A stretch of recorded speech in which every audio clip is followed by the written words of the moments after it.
Hello, you're about to be watching or listening to my narration of the first chapter of The Hobbit. Now, a preface, I'm not a professional, so I do stutter a little bit. I get my words a bit tripped up. I'm dyslexic. So I apologise ahead of time before that. Hopefully, the more I do this, the better we'll get. Also, my setup, is amateur. I'm just in my spare room. So, again, hope you enjoy.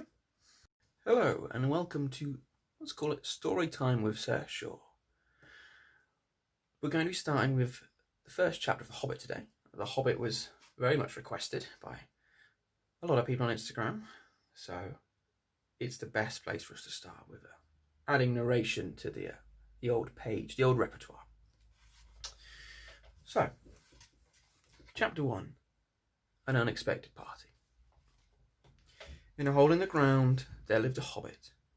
Not a nasty, dirty, wet hole filled with the ends of worms and an oozy smell, nor yet a dry, bare, sandy hole with nothing in it to sit down on or eat. It was a hobbit hole, and that means comfort. It had a perfectly round door like a porthole, painted green with a shiny yellow brass knob in the exact middle. The door opened onto a tube-shaped hall like a tunnel, a very comfortable tunnel without smoke, with panelled walls and floors tiled and carpeted, provided with polished chairs and lots of pegs for hats and coats. The Hobbit was fond of visitors. The tunnel wound on, going fairly but not quite straight into the side of the hill, as all people for many miles around called it, and many little round doors opened out of it, first on one side and then on another. No going upstairs for the Hobbit. Bedrooms, bathrooms, cellars, pantries, lots of these.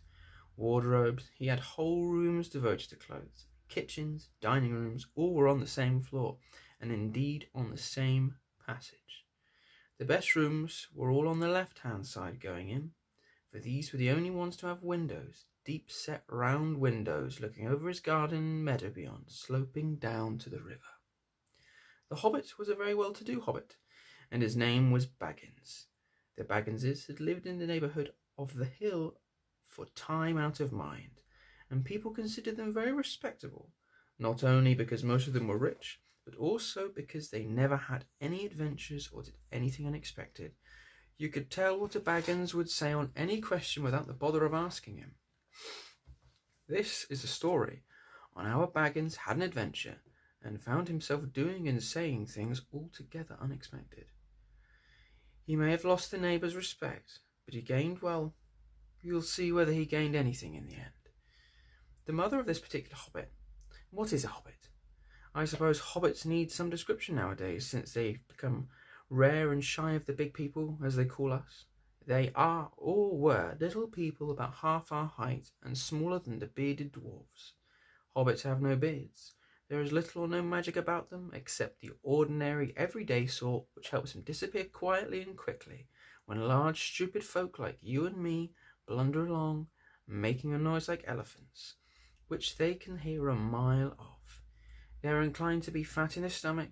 They dress in bright clothes, chiefly green and yellow, wear no shoes, because their feet grow naturally leathery soles, and thick, warm, brown hair like stuff on their heads, which is curly, and have long, clever brown fingers, good-natured faces, and laugh deep, fruity laughs, especially after dinner, which they have twice a day when they can get it. Now you know enough to go on with. As I was saying, the mother of the Hobbit, of Bilbo Baggins, that is, was the famous Belladonna Took, one of the three remarkable daughters of the old Took, head of the Hobbits, who lived across the water, the small river that ran at the foot of the hill. It was often said in other families that long ago one of the Took ancestors must have taken a fairy wife. That was of course absurd, but certainly there was still something not entirely hobbit-like about them, and once in a while members of the Took clan would go and have adventures. They discreetly disappeared and the family hushed it up, but the fact remained that the Tooks were not as respectable as the Bagginses, though they were undoubtedly richer. Now, the Belladonna Took, not that Belladonna Took ever had any adventures after she became Mrs. Bungo Baggins. Bungo, that was Bilbo's father, built the most luxurious hobbit hole for her, and partly with their money. was found either under the hill or over the hill or across the water, and there they remained to the end of their days. Still, it's probable that Bilbo, her only son, although he looked and behaved exactly like a second edition of his solid and comfortable father, got something a bit queer in his make-up from the Duke's side, something that only waited for a chance to come out. The chance never arrived until Bilbo Baggins was grown up, being about 50 years old or so, and living in the beautiful hobbit hole built by his father, which I've just described for you, until he had in fact apparently settled down immovably. But some curious chance one morning long ago in the quiet of the world, when there was less noise and more green and hobbits were still numerous and prosperous, and Bilbo Baggins was standing at his door after breakfast smoking an enormous long wooden pipe that reached nearly down to his woolly toes, nearly brushed, Gandalf came by. Gandalf, if you've ever heard only a quarter of what I've heard about him, and I've only heard very little all there is to hear, you would be prepared for any sort of remarkable tale. Tales and adventures sprouted up all over the place wherever he went, in the most extraordinary fashion. He had not been down since that way under the hill for ages and ages, and not since his friend the old Took died. In fact, and the hobbits had almost forgotten what he looked like. He had been away over the hill and across the water on business of his own since they were all small hobbit boys and hobbit girls. All that the unsuspecting Bilbo saw that morning was an old man with a staff. He had a tall, pointed blue hat, a long grey cloak, a silver scarf over which his long white beard hung down below his waist, and immense black boots. "Good morning," said Bilbo, and he meant it. The sun was shining, and the grass was very green, but Gandalf looked at him from under long, bushy eyebrows that stuck out further than the brim of his shady hat. "What do you mean?" he said. "Do you wish me a good morning, or mean that it's a good morning whether I want it or not? Or that you feel good this morning, or that it is a morning to be good on?" "All of them at once," said Bilbo, "and a very fine morning for a pipe of tobacco out of doors into the bargain. If you have a pipe about you, sit down and have a fill of mine. There's no hurry. We've all the day before us." Then Bilbo sat down on the seat by his door, crossed his legs, and blew out a beautiful grey ring of smoke that sailed up into the air without breaking and floated over the hill. "Very pretty," said Gandalf, "but I have no time to blow smoke rings this morning.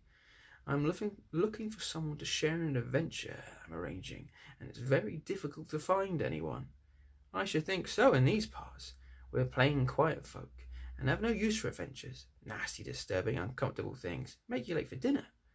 "I can't think why anyone sees in them," said our Mr. Baggins, and stuck one thumb behind his braces, and blew out another even bigger smoke ring. He then took out his morning letters and began to read, pretending to take no more notice of the old man.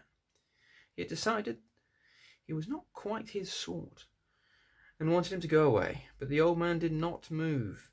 He stood leaning on his stick and gazing at the hobbit without saying anything, till Bilbo got quite uncomfortable and even a little cross. "Good morning," he said at last. "We don't want any adventurers here, thank you. You might try over the hill or cross the water." By this he meant that the conversation was at an end. "What a lot of things you do use good morning for," said Gandalf. "Now you mean you want to get rid of me, and that it won't be good till I move off." "Not at all. Not at all, my dear sir. Let me see, I don't think I know your name." Yes, my dear sir. I do know your name, Mr. Bilbo Baggins, and you do know my name, though you don't remember that I belong to it. I am Gandalf, and Gandalf means me. To think that I should have lived to be a good morning by Belladonna Took's son, as if I was selling buttons at the door. Gandalf, good gracious me, not the wrong wandering wizard that gave Took a pair of magic diamond studs that fastened themselves, and never came undone till ordered? Not the fellow who used to tell such wonderful tales at parties about dragons and goblins and giants and the rescue of princesses and unexpected luck of window sons? Not the man that used to make such particularly excellent fireworks. I remember those. Old Took used to have them on Midsummer's Eve. Splendid. They used to go up like great lilies and snapdragons in laburnums. fire and hanging in the twilight all evening. You will notice already that Mr. Baggins was not quite so prosy as he liked to believe, and that he was very fond of flowers. Dear me, he went on, not that Gandalf was responsible for so many quiet lads and lasses going off into the blue for mad adventures. Anything from climbing trees to visiting elves or sailing in ships, sailing to other shores. Bless me, life used to be used to upset things badly in these parts once upon a time. I beg your pardon, but I had no idea you were still in business. Where else should I be? Said the wizard. All the same, I'm pleased to find you remembering something about me. You seem to remember my fireworks kindly. At any rate, and that's not without hope. Indeed, for your old grandfather took sake, and for the sake of poor Belladonna, I'll give you what you asked for. I beg your pardon, I haven't asked for anything. Yes, you have. Twice now. My pardon, I give it to you. In fact, I will go so far as to send you on these adventures. This adventure. Very amusing for me, and very good for you, and very profitable too. Very likely, if you ever get over it. Sorry, I don't want any adventures, thank you. Not today. Good morning. But please come to tea any time you like. Why not tomorrow? Come tomorrow. Goodbye. With that, the hobbit turned and scurried inside his round green door and shut it as quickly as he dared to, not seem rude. Wizards, after all, were wizards. What on earth did I ask him to tea for? He said to himself as he went to the pantry. He only just had breakfast, but he thought a cake or two and a drink of something would do him good after his fright. Gandalf, in the meantime, was still standing outside the door and laughing long but quietly. After a while he stepped up, and with the spike on his staff scratched a sign on the hobbit's beautiful green front door, then strode away, just about the time when Bilbo was finished his second cake and beginning to think he'd escaped adventures very well. The next day he'd almost forgotten about Gandalf. He did not remember things very well, unless he put them down on his engagement table, like this: Gandalf, tea, Wednesday. Yesterday he had been too flustered to do anything of the kind. Just before tea time, there came a tremendous ring on the front doorbell, and then he remembered. He rushed and put on the kettle, put on another cup and saucer, an extra cake or two, and ran to the door. I'm so sorry to keep you waiting, he was going to say, when he saw it was not Gandalf at all. It was a dwarf with a blue beard tucked into a golden belt and a very bright eyes under a dark green hood. As soon as the door was open, he pushed inside, just as if he'd been expected. He hung his hooded cloak on the nearest peg. Dwalin, at your service, he said with a low bow. Bilbo Baggins at yours, said the hobbit, too surprised to ask any questions for the moment. When the silence that followed had become uncomfortable, he said, I'm just about to take tea. Pray come and have some with me. A little stiff, perhaps, but he meant kindly. What would you do if an uninvited dwarf came and hung his things up in your hall without a word of explanation? They had not been at table long. In fact, they'd hardly reached the third cake when there came another even louder ring at the bell. Excuse me, said the hobbit, and off he went to the door.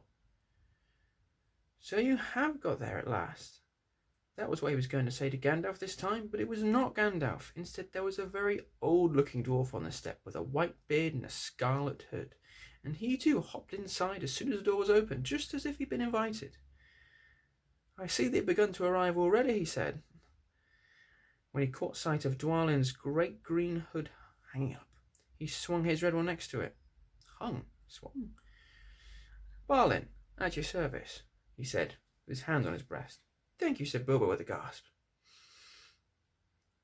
It was not the correct thing to say.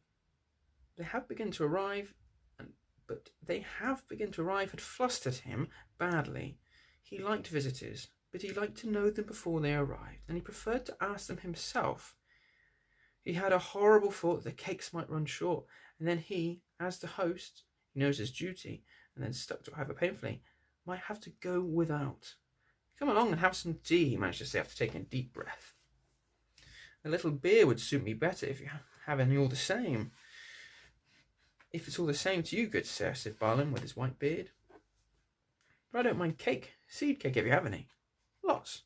Bilbo found himself answering to his own surprise, and he found himself scuttling off too to the cellar to fill a pint beer mug, and then to the pantry to fetched 2 beautiful round seed cakes, which he had baked that afternoon for his after-supper morsel.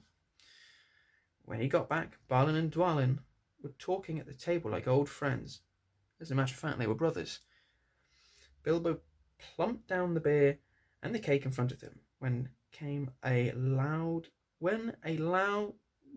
came a ring at the bell again, and then another ring. Gandalf for certain this time, he thought as he puffed along the passage, but it was not. It was 2 more dwarves, both with blue hoods, silver belts, and yellow beards, and each of them carried a bag of tools and a spade. In they hopped as soon as the door began to open. Bilbo was hardly surprised at all. "What can I do for you, dwarfs?" he said. "Keely, at your service," said one, and Feely, added the other, and they both swept off their blue hoods and bowed. "At yours and your families," replied Bilbo, remembering his manners this time. "Dwalin and Balin here already, I see," said Keely. "Let us join the throng." "Throng," thought Mr. Baggins. "I don't like the sound of that. I really must sit down for a minute and collect my wits and have a drink." He'd only just had a sip in the corner whilst the 4 dwarfs sat around the table and talked about mines and gold and troubles with goblins and the depredations of dragons, split word, and lots of other things which he did not understand and did not want to, for they sounded much too adventurous, when ding dong a ling dang, the bell rang again, if some naughty little hobbit boy was trying to pull the handle off. "Someone at the door," he said, blinking. "Some 4, I should say, by the sound," said Feely. "Besides, we saw them coming along beside us in the distance." The poor little hobbit sat down in the hall and put his head in his hands and wondered what had happened, and what was going to happen, and whether they would all stay to supper. Then the bell rang again, louder than ever, and he had to run to the door. It was not 4 at all. It was 5. Another dwarf had come along whilst he was wandering in the hall. He'd hardly turned the knob before they were all inside, bowing and saying, "At your service."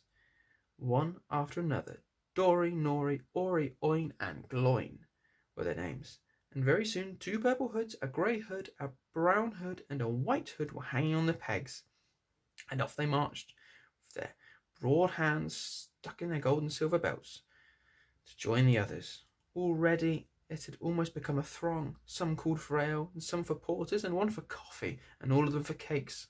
So the hobbit was kept very busy for a while. Speaking of coffee, a big jug of coffee had just been set in the hearth. The seed cakes were gone, and the dwarfs were starting on a round of buttered scones. And then there came a loud knock, not a ring, but a hard rat tapped on the hobbit's beautiful green door. Somebody was banging with a stick. Bilbo rushed along the passage, very angry and altogether bewildered and bewildered. This was the most awkward Wednesday he'd ever remembered. He pulled open the door with a jerk, and they all fell in, on top of one another. More dwarfs, 4 more, and there was Gandalf behind, leaning on a staff and laughing. He had made quite a dent on the beautiful door. He had also, by the way, knocked out the secret mark he'd put there in the morning. Put there carefully the morning before, I can read. Carefully, he said.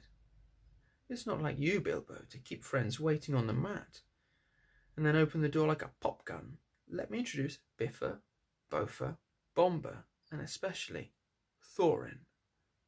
At your service, said Biffa, Boffa, and Bomber, standing in a row, when they hung up 2 yellow hoods and a pale green one, and also a sky blue one with a long silver tassel. This belonged to Thorin, an enormously important dwarf. In fact, no one other than the great Thorin Oakenshield himself, who was not at all pleased at falling flat on Bilbo's mat with Biffa, Boffa, and Bomber on top of them. For one thing, Bomber was immensely fat and heavy. Thorin indeed was very haughty and said nothing about service, but poor Mr. Baggins said he was so sorry so many times that at last he grunted, "Pray don't mention it," and stopped frowning. "Now we're all here," said Gandalf, looking at the row of 13 hoods, the best detachable party hoods, and his own hat hanging on the peg. Quite a merry gathering. I hope there's something left for the latecomers to eat and drink. What's that? Tea? No, thank you. A little red wine, I think, for me. And for me, said Thorin. And raspberry jam and apple tart, said Biffa. And mince pies and cheese, said Boffer. And pork pies and salad, said Bomber. And more cakes, and ale, and coffee, if you don't mind, called the other dwarfs through the door.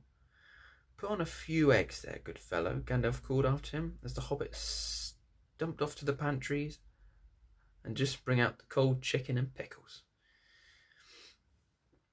Seems to know as much about the inside of my larder as I do myself, thought Mr. Baggins, who was feeling positively flummoxed. He was beginning to wonder whether a most wretched adventure had not come right into his house. By the time he got all the bottles and dishes and knives and forks and glasses and plates and spoons and things piled up on a big tray, he was getting very hot and red in the face and annoyed. Confiscate and be bothered, these dwarfs, he said aloud. Why don't they come and lend a hand? Lo and behold, there stood Balin and Dwalin at the door of the kitchen, and Feely and Keely behind them. And before he could say knife, they'd whisked the trays and a couple of small tables into the parlour and set up everything afresh. Gandalf sat at the head of the party with the 13 dwarfs all around, and Bilbo sat on a stool at the fireside nibbling a biscuit. His appetite was quite taken away, and trying to look as if this was all perfectly ordinary and not in at least an adventure. The dwarfs ate, and talked, and time got on.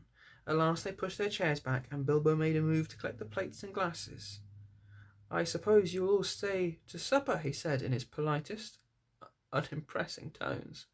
Of course, said Thorin, and after that we shan't get through business till late. We must have some music first. Now to clear up. Be clear here, I'm not going to be singing these songs. Narration. Thereupon the 12 dwarfs, not Thorin, he was too important, and stayed talking to Gandalf, jumped to their feet and made tall piles of all the things. Off they went, not waiting for trays, balancing columns of plates, each with a bottle on the top, with one hand, while the hobbit ran after them, almost squeaking with fright. Please be careful, and please don't trouble, I can manage. But the dwarfs only started to sing. Chip the glasses and crack the plates, blunt the knives and bend the forks. That's what Bilbo Baggins hates. Smash the bottles and burn the corks. Cut the cloth and tread on the fat. Pour the milk on the pantry floor. Leave the bones on the bedroom mat. Splash the wine on every door. Dump the crocks in a boiling bowl. Pound them up with a thumping pole. And when you've finished, if any are whole, send them down the hole to roll. That's what Bilbo Baggins hates, so carefully with the plates. And of course, they did none of those dreadful things, and everything was cleaned and put away as safe and quick as lightning, while the hobbit was turning around and around in the middle of his kitchen, trying to see what they were doing. Then they went back and found Thorin with his feet on the fender smoking a pipe. He was blowing the most enormous smoke rings, and whether he told one to go up, it went. Up the chimney or behind the clock to the mantelpiece, or under the table or around and around the ceiling. But wherever it went, it was not quick enough to escape Gandalf. Pop! He sent a smaller smoke ring from his short clay pipe straight through each one of Thorin's. Then Gandalf's smoke ring would go green and come back to hover over the wizard's head. He had a cloud of them about him already, and in the dim light it made him look strange and sorcerous. Bilbo stood still and watched. He loved smoke rings, and then he blushed to think how proud he'd been yesterday morning of the smoke rings he had sent up over the hill. Now for some music, said Thorin. Bring out the instruments. Keely and Feely rushed for their bags and brought back little fiddles. Dory, Nori brought out flutes from somewhere inside the coats. Bomber produced a drum from the hall. Biffa and Boffer went out too and came back with clarinets they had left among the walking sticks. Dwalin and Balin said, Excuse me, I left mine in the porch. Just bring mine in with you, said Thorin. They came back with viols, as big as themselves, and with Thorin's harp wrapped in a green cloth. It was a beautiful golden harp, and when Thorin struck it, the music began all at once, so sudden and sweet that Bilbo forgot everything else and was swept away into the dark lands under strange moons, far over the water and very far from his hobbit hole under the hill. The dark came into the room from the little window that opened at the side of the hill. The firelight flickered. It was April, and still they played on, while the shadows of Gandalf's beard wagged against the wall. The dark filled all the room, and the fire died down, and the shadows were lost, and still they played on.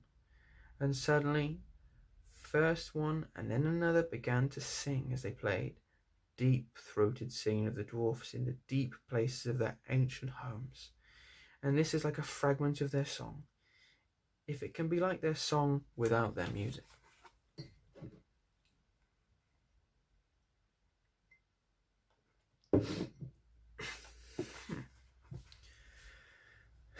Far over the misty mountains cold, to dungeons deep and caverns old, we must away ere break of day, to seek the pale enchanted gold. The dwarves of yore made mighty spells, while hammers fell like ringing bells, in places deep where dark things sleep, in hollow halls beneath the fells. For ancient kings and elvish lord, there were many a gleaming golden hoard. They shaped and wrought, and light they caught, to hide in gems on hilts of sword. On silver necklaces they strung, the flowering stars on crowns they hung. The dragon fire in twisted wire, they meshed the light of moon and sun. For over the misty mountains cold, to dungeons deep and caverns old, we must away ere break of day, to claim our long forgotten gold. Goblets they carved there for themselves, and harps of gold where no man delves. They lay there long, and many a song was sung and heard by men or elves. The pines were roaring on the heights, the winds were moaning in the night. The fire was red, it flaming spread, the trees like torches blazed with light. The bells were ringing in the dale, and men looked up with faces pale. The dragon's ire, more fierce than fire, laid low their towers and houses frail. The mountains smoked beneath the moon, the dwarves, they heard the tramp of doom. They fled their halls to dying full, beneath his feet, beneath the moon. Far over the misty mountains grim, to dungeons deep and caverns dim, we must away ere break of day, to win our harps and gold from him.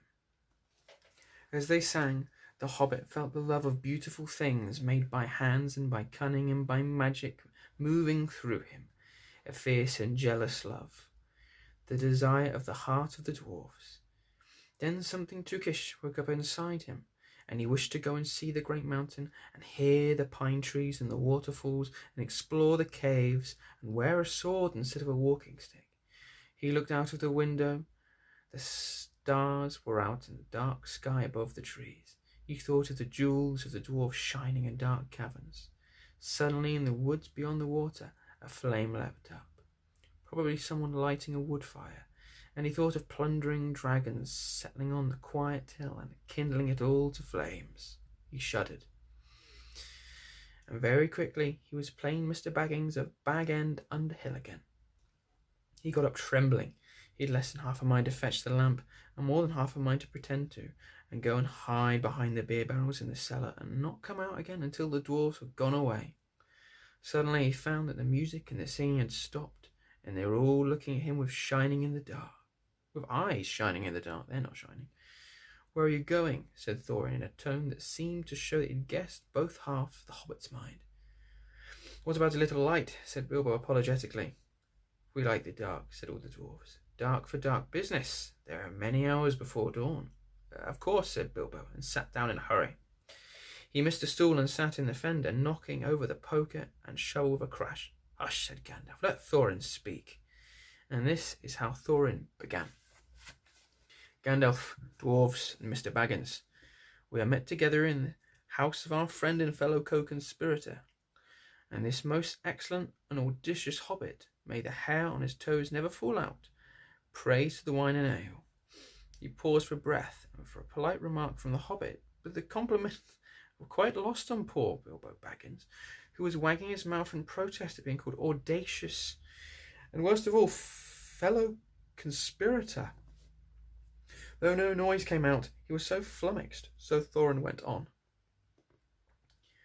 We are met to discuss our plans, our ways, means, policy and devices. We shall soon before the break of day start on our long journey, a journey from which some of us, or perhaps all of us, except our friend and counsellor, the ingenious wizard Gandalf, may never return. It's a solemn moment our object is. I take it well known to us all, to the estimable Mr. Baggins, and perhaps to one or two of the younger dwarfs. I think I should be right in naming Keely and Feely, for instance. The exact situation at the moment may require a little brief explanation. This was Thorin's style. He was an important dwarf. If he had been allowed, he would probably have gone on like this until he was out of breath without telling any of their anything. Anyone there anything? I can't read. But he was rudely interrupted. Poor Bilbo couldn't bear it any longer. At may never return, he began to feel a shriek coming up inside, and very soon it burst out like the whistle of an engine coming out of a tunnel. All the dwarfs sprang up, knocking over the table. Gandalf struck a blue light on the top of his magic staff. In the fireworks glare, the poor little hobbit could be seen kneeling on the hearth rug, shaking like a jelly that was melting. Then he fell flat on the floor and kept on calling out, struck by lightning, over and over again. And that was all they could get out of him for a long time. So they took him and laid him down, out of the way, on the drawing-room sofa with a drink at his elbow, and they went back to their business. Excitable little fellow, said Gandalf as they sat down.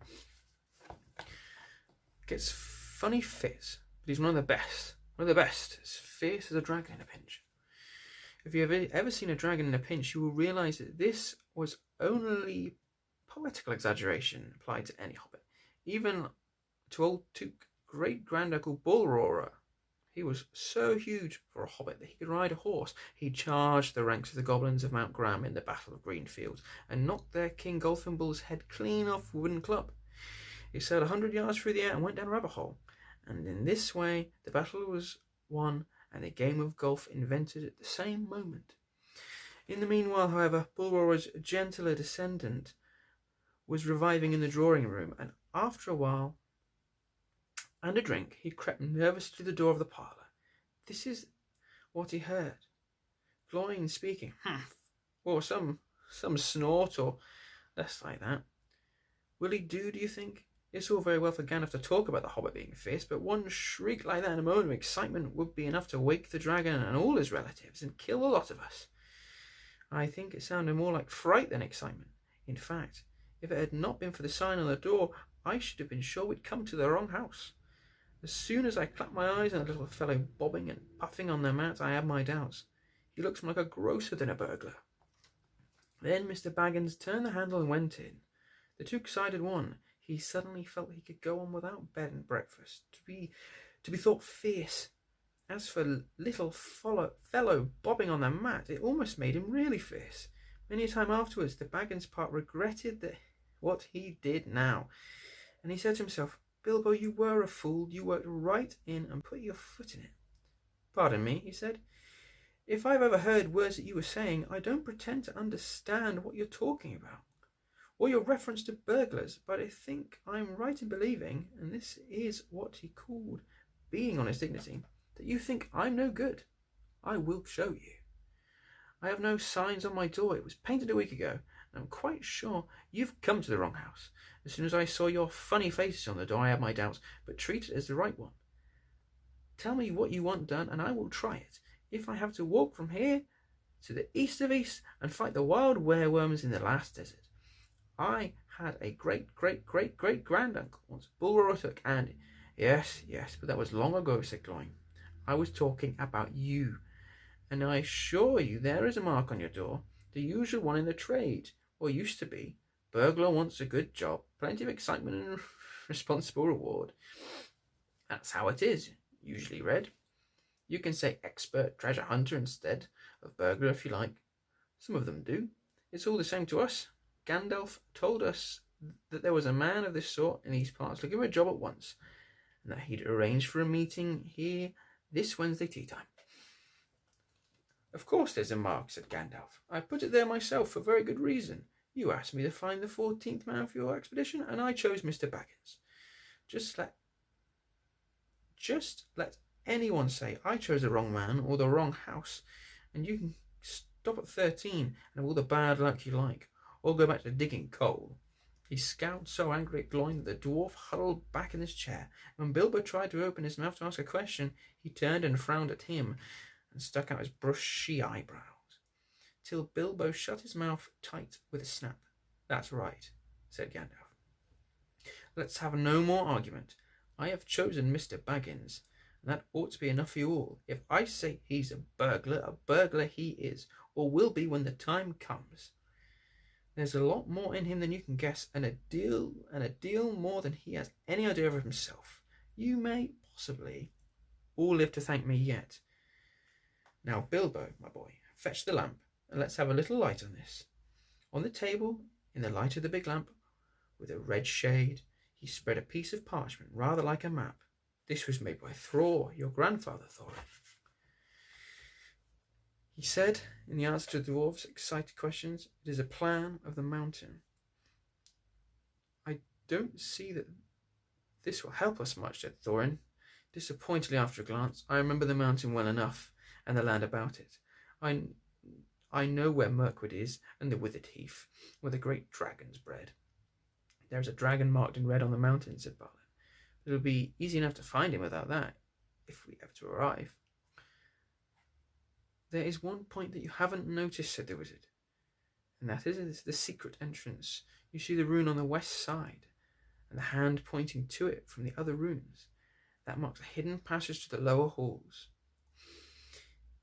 It may have been a secret once, said Thorin, but how do we know there's a secret any longer? Old Smaug or Smaug, is it? Smaug has lived there long enough to know how to find anything there is to know about the caves. He may, but he can't have used it for years and years. Why? Because it's too small, 5 feet high. The door and 3 may walk abreast, say the runes, but Smaug could not creep into a hole that size. Not even when he was a young dragon. Certainly not after devouring so many of the dwarfs and men of Dale. It seems like a great big hole to me, squeaked Bilbo, who had no experience of dragons and only of hobbit holes. He was getting excited and interested again, so he forgot to keep his mouth shut. He loved maps, and in his hall there hung a large one of the country road, with all his favourite walks marked on in red ink. How could such a large door be kept secret from everybody, apart from the dragon? He asked. He was only a little hobbit, you must remember. In a lot of ways, said Gandalf. But in what way this one has been hidden we don't know without going to see. From what it says on the map, I should guess there is a closed door which has been made to look exactly like the side of the mountain.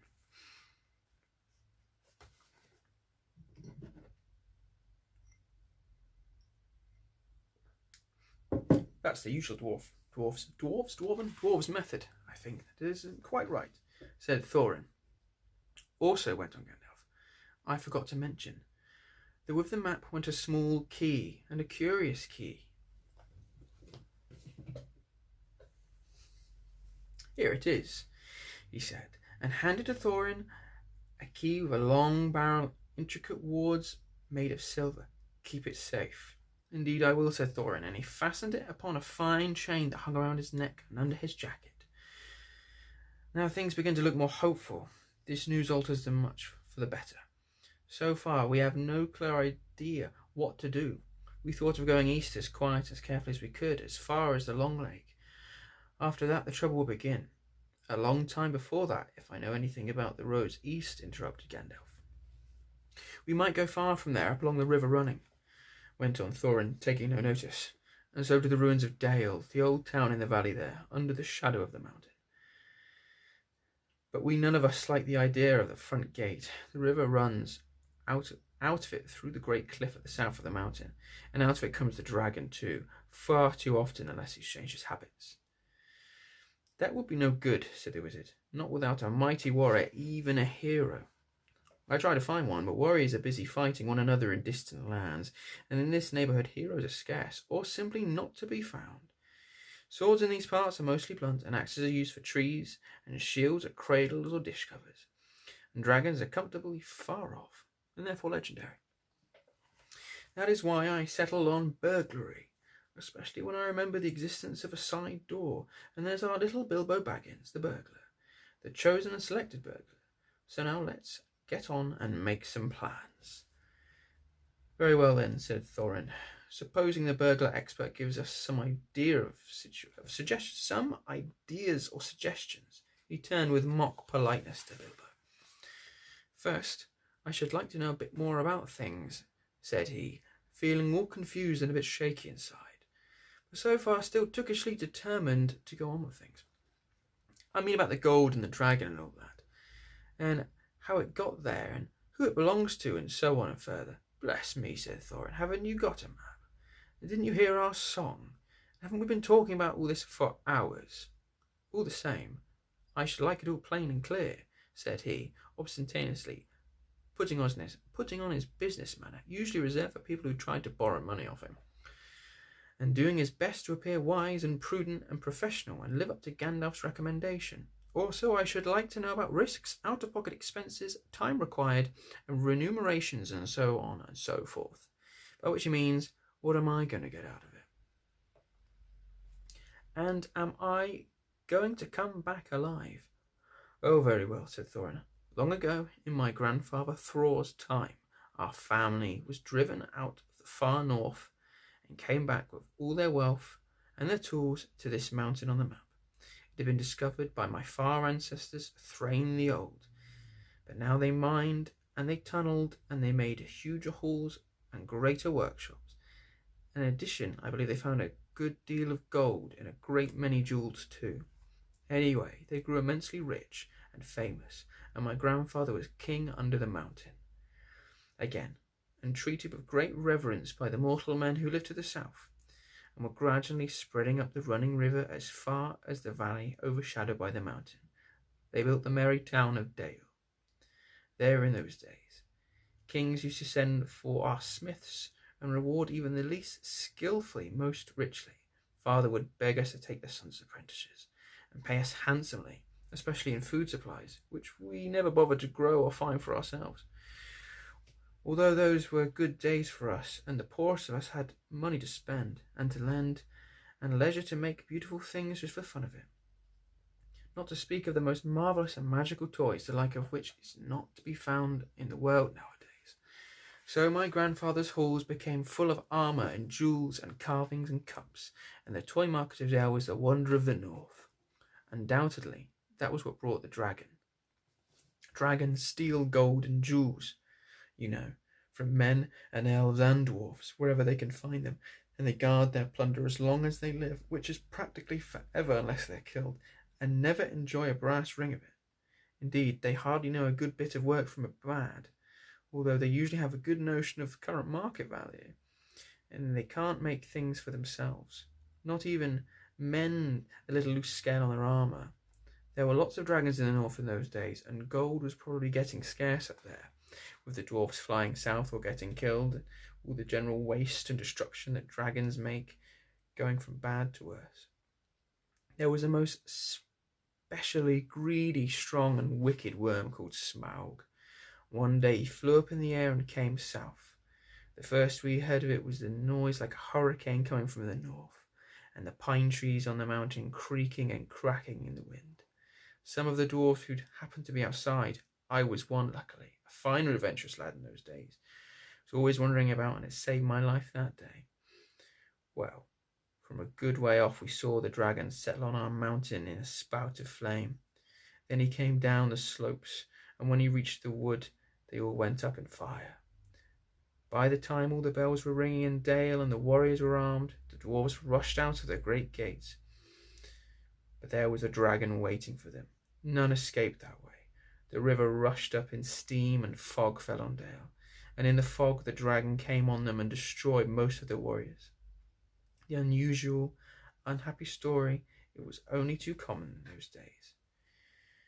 Then he went back and crept in through the front gate, and routed out all the halls and lanes and tunnels, alleys, cellars and mansions and passages, and after that there were no dwarfs left alive inside, and he took all of their wealth for himself. Probably for that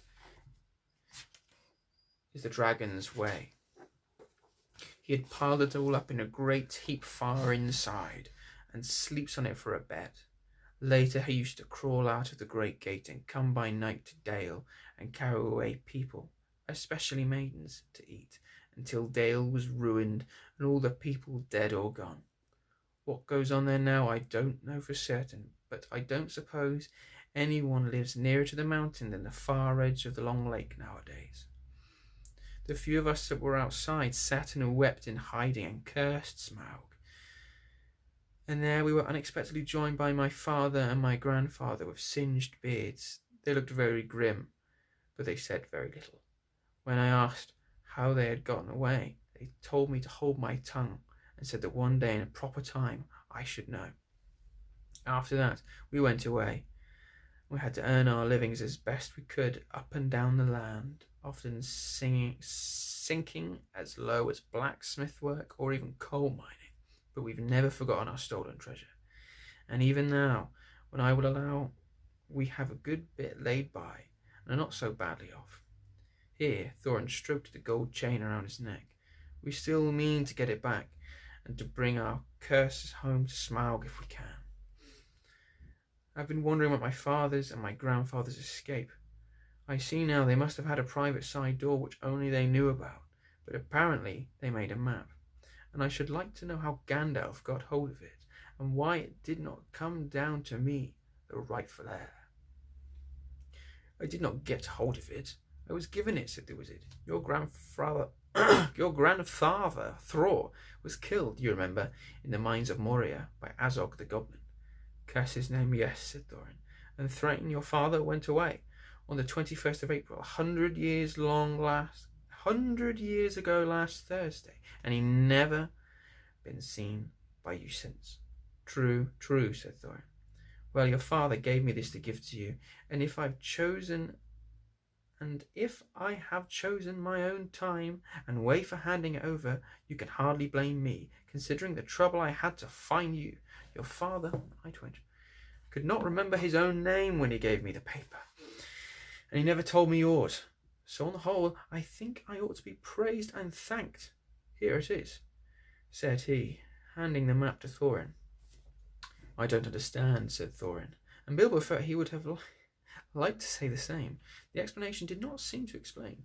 Your grandfather, said the wizard slowly and grimly, gave the map to his son for safety before he went to the mines of Moria. Your father went away to try his luck with the map after your grandfather was killed, and a lot of adventures of a most unpleasant sort he had, but he never got near the mountain. How he got there, I don't know, but I found him, a prisoner in the dungeons of the necromancer. Whatever were you doing there? Asked Thorin, with a shudder. All the dwarf shivered. Never you mind, I was finding things out as usual, and a nasty, dangerous business it was. Even I, Gandalf, only just escaped. I tried to save your father, but it was too late. He was witless and wandering and had forgotten almost everything except the map and the key. We have long ago paid the goblins of Moria, said Thorin. We must give thought to the necromancer. Don't be absurd. He's an enemy far beyond the powers all dwarfs put together. If they could all be collected away again from the four corners of the world. The one thing your father wished was for his son to read the map and use the key. The dragon and the mountain are more than big enough tasks for you. Hear, hear, said Bilbo, and accidentally said it aloud. Hear what? Leo said, turning towards him, as he was so flustered that he answered, Hear what I have to say. What's that? They asked.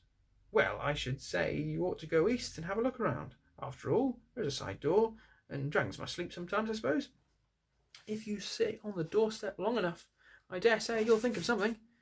And well, don't you know, I think we've talked long enough for one night, if you see what I mean. About bed, and an early start, and all that. I'll give you a good breakfast before you go. Before we go, I suppose you mean, said Thorin. Aren't you the burglar? And isn't sitting on the doorstep your job? Not to speak of getting inside the door. But I agree about bed and breakfast. I like 6 eggs with my ham. when starting on a journey. Fried, not poached. And mind you don't break 'em. After all the others had ordered breakfast without so much as a please, which annoyed Bilbo very much, they all got up. The Hobbit had to find rooms for all of them, and filled all the spare rooms and made beds on chairs and sofas before he got them all stowed and went to his own little bed, very tired and not altogether happy. One thing he did make his mind up about was not to bother to get up very early and cook everyone else's wretched breakfast. The tookishness was wearing off. He was not quite sure, and he was now quite so, and he was not now quite so sure that he was going on a journey in the morning. As he lay in his bed, he could hear Thorin still humming to himself in the best bedroom next to him. Far over the misty mountains cold, to dungeons deep and caverns old, we must away ere break of day, to find our long-forgotten gold. Bilbo went to sleep with that in his ears, and it gave him very uncomfortable dreams. It was very long after the break of day when he woke up. Do apologise for any stuttering. I am dyslexic. So, I hope you enjoyed that, and you want to see chapter 2 at some point. Thank you.